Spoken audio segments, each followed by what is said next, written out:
শ্রেয়া, আপনারা দেখছেন sky TV Bangla.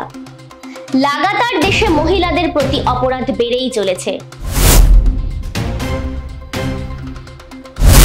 সেই রকমই আর.জি. কর হাসপাতালে তিলোত্তমাকে ধর্ষণ করে খুন করা হয়েছে। পুলিশ ঘটনার 3 দিনের মধ্যে সঞ্জয় রায়কে গ্রেফতার করে। তারপর হাইকোর্টের রায়ে কেস সিবিআই এর হাতে তুলে দেওয়া হয়।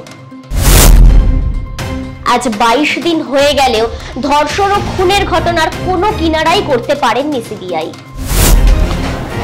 এরই মধ্যে আর্থিক দুর্নীতির মামলায় টানা 15 দিন জিজ্ঞাসাবাদের পর সিবিআই সন্দীপ ঘোষ সহ আরো 4 জনকে গ্রেফতার করে। গতকাল আমরা দেখলাম জুনিয়র ডাক্তাররা প্রতীকী মেরুদণ্ড ও ফুল নিয়ে লালবাজারে অভিযান করে। এখনো তারা রাস্তাতেই বসে আছে। যারা মিশিয়েছে বিষ মানুষ যারা মারে, তোমার স্লোগান ছড়া আগুন ধ্বংস করো তারে।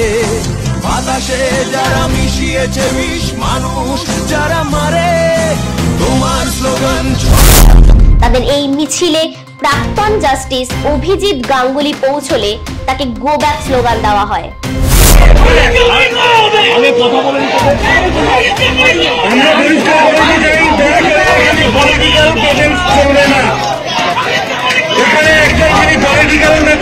একটাই দাবি, রাজনীতি চাই না। কলকাতার পুলিশ কমিশনার বিনীত গোয়েলের পদত্যাগ চাই। জুনিয়র ডাক্তারদের দাবি কি মানবে প্রশাসন, না তাদের আন্দোলন এইভাবেই চলতে থাকবে? আমাদের চোখ থাকবে সেই দিকেই। এদিকে আজ বিধানসভার অধিবেশন। শোনা যাচ্ছে মুখ্যমন্ত্রী ধর্ষণকারীর ফাঁসির দাবিতে বিল আনতে চলেছেন বিধানসভায়। সব মিলিয়ে রাজ্যে এখন টান টান উত্তেজনা আর টালমাটাল পরিস্থিতি। আপনারা দেখতে থাকুন স্কাই টিভি বাংলা।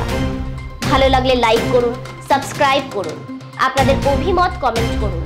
ধন্যবাদ।